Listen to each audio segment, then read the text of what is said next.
Okay, sige. So, I visited former President Duterte. He is in the hospital wing of the detention center. And he is in good spirits. He is well taken care of. Nag-comment lang siya na he really misses Filipino food. Yan lang. But very recently sa meal nila, meron ng rice. So that was a good development. And then we discussed about his legal team. And we discussed about the family. And we discussed about the country. Gano'n po katagal niya? Okay, questions now. Gano'n po katagal yung visit niyo kay President Duterte? The visit lasted for an hour. So it was from 4 p.m. to 5 p.m. VP, what was his reaction or ano po yung kinuwento niya tungkol dun sa nangyaring initial appearance kanina? Well, hindi namin na-discuss. Hindi namin na-discuss yung initial appearance niya kanina. Sorry, sorry. We did not discuss his initial appearance, and we only discussed the lawyers and the legal team and what we are going to do in the next 4 days. Yes. VP, were you surprised that the former president appeared via live stream? Were you expecting him to see him there at the chamber? I had no expectations. I did not know. I did not know he was appearing before a live stream. But I think it was the decision of the doctor. So inside the facility, all the decisions are made by the doctor. VP, what's the plan now? The next hearing is September 23 pa. How will the family prepare for this? May rotation ba? Okay. So I have not discussed the arrangements with next of kin and relatives here. I will discuss it with them tonight, and I will relate to them also what the president said and what the president wanted them to know. And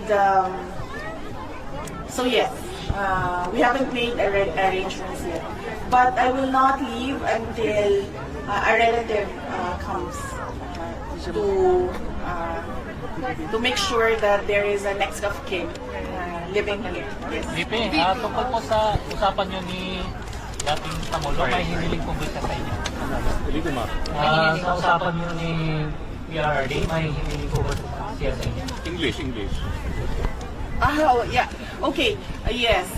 When we talked, he, as a request, he asked me to go home. So, he repeatedly said, "Do not leave the country. Do not leave the Philippines." And so I told him na I know, I understand that. And I do not want to be here as well. Unfortunately, I am the only one who has a Schengen visa. And I am the only one who is a lawyer. So I told him that when we are able to meet with the legal team, that I will immediately return home. And yes, do my work. May defense team na po ba si Fprrd, ma'am? Defense team, yes. We already have a lead counsel. And there will be meetings with, we had a meeting with him yesterday. And then we will have a meeting in person when he arrives this weekend. And how many are there? Is it Nicholas Kaufman? Oh, yeah. Okay. Yes, the president already appointed term. Yes, the president already appointed Nicholas Kaufman as his lawyer. Ma'am, let me just go back to what he said to you, telling you not to leave the Philippines. Yes. What was the specific concern about it? And if you can also address yung, kasi according to Malacanang, they gave you travel authority until April 30 in several countries. Ano po kaya yun, ma'am? Ano yung reason for the travel? My travel. Yes. The moment that I felt that it was an extraordinary rendition, the moment that I felt that it was a kidnapping because they were holding him in 250, which is the air base of the Presidential Airlift Wing. I felt that he will not be able to leave that place, but he will be taken to wherever. At the time, we did not know. So we were preparing for a list of countries where he may be taken. And at the time, I did not know how I will be able to enter that country. So we had to apply for travel authority for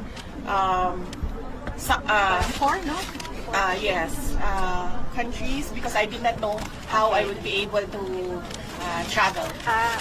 Okay. So, di siya necessarily pupuntahan VP or kumbaga i-complete yung travel up to April 30? With regard to the date, no. No Because naman. at the time, I did not know also how long Right. was I gonna be, how long was I gonna be, wherever he is. So we applied for until April 30. But it doesn't mean that I will be here until April 30. Yeah. So I will be here until the legal team is doing their work already, and another relative is here to assist him. Did he explain his concerns why you shouldn't, leave the Philippines?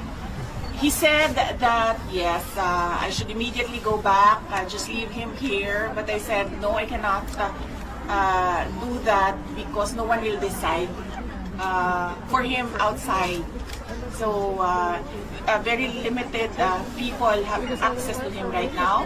So I told him that I just have to form that legal team. Then I can work remotely in the Philippines, talking to the legal team, and then. Yes, so I just need the next of kin to come here. And everyone's applying for visa right now. Pero wala po siyang fears that it will be taken advantage of your absence? Well, he did not express fears about taking advantage. Some people or whoever taking advantage of my absence, but he repeatedly said that you must not leave the Philippines. You must go back to your country. You're not supposed to be here. And then I insisted that yes, I know what I have to do, and that I just need to set up something here in The Hague, and then I will immediately go back to the Philippines. VP, What was the disposition po and demeanor of the president when you saw him? And were you able to see po yung detention center, detention area for the former president? No, I was not allowed inside his detention area. We met in the visitors area. And the demeanor was, he looked well rested. I asked him that. I said, you look well rested. And then he said that, well, I don't do anything here except sleep and watch TV because he has access to a TV. And then I asked him about the food because I know his preferences for food. And then he said, yes, well, that's my only complaint is that I really miss Filipino food. Specific po? Kuan mo gud na sa Bisaya ba kanang Inununan. paksiw kanang Inununan. Paksiw lang.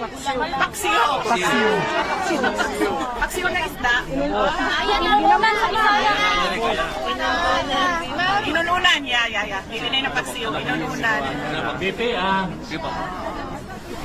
inununan. comment po doon sa plano ng mga otoridad na i-raid po yung tahanan ng mga Duterte sa Davao City. Ito ba ay makonsider nyo na part para pabagsakin ng mga Duterte? Yes, I heard about that. The search warrant applied for all the houses, all our houses, all the members of the family, and I mentioned to my siblings that you don't have control over this anymore. So I just told them that just secure your valuables, and then just allow them to do the search.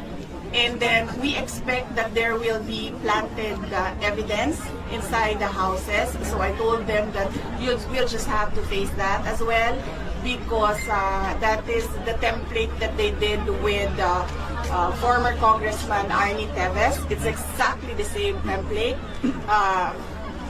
So I told them that it's pointless. It's pointless to fight. So just allow it to happen. It doesn't mean that that search is illegal. But then I told them that no one should be hurt. No one should resist. Just allow them to do whatever that is illegal. Ma'am, any comment po doon sa sinabi ni PCO Yusek Castro na walang kidnapping na nangyari sa lahat po ay may papeles tungkol po sa pag-aristo kay PRRD? Well, it was really kidnapping. You see the comments all around the world from experts. Yes.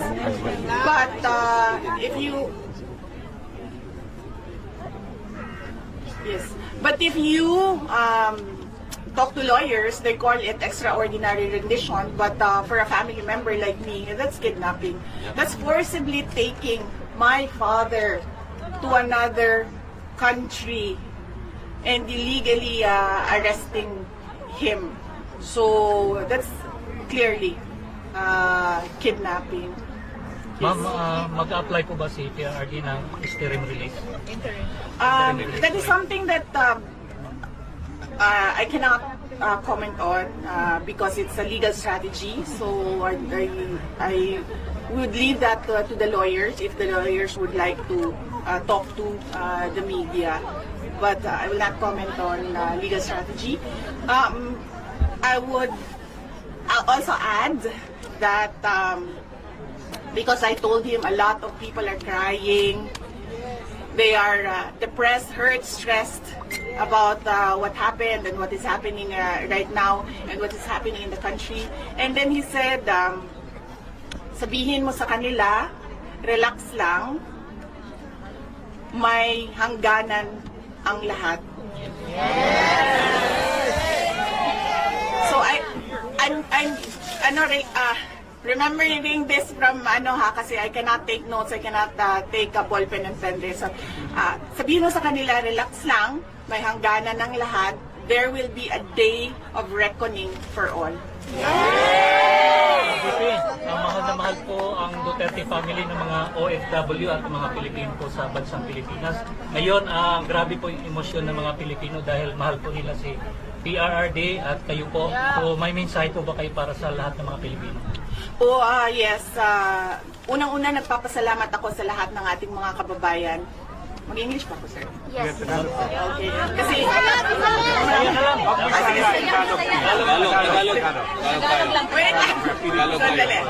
Okay. Sige. Gadget lang, ha? Gadget lang. I'll start with, first off, I'd like to thank all our countrymen for your prayers and your profound support to the former presidents. We can feel your love, we can feel your anger, we can empathize with everyone's rage about what happened. And let us not be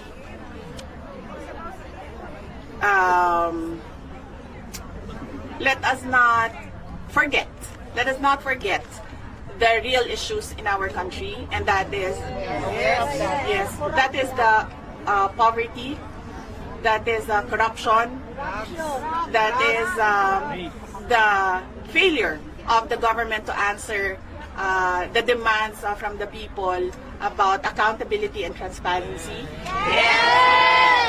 The failure of the government to address peace and security in our country. Okay, So, your flowers, why is it? because I wanted to give it time, airtime. I wanted to give the flowers airtime because I don't know who gave this, but the people who gave this made efforts to go to a flower shop and buy flowers. So I wanted to give it airtime just to say thank you to those who took time to buy flowers. They know I love flowers, so That's Okay, address that. Now, she will now address the Filipino community. Harap ka na dito, dito. dito sa Okay, because this is the media. Okay? So, isa po na tayo.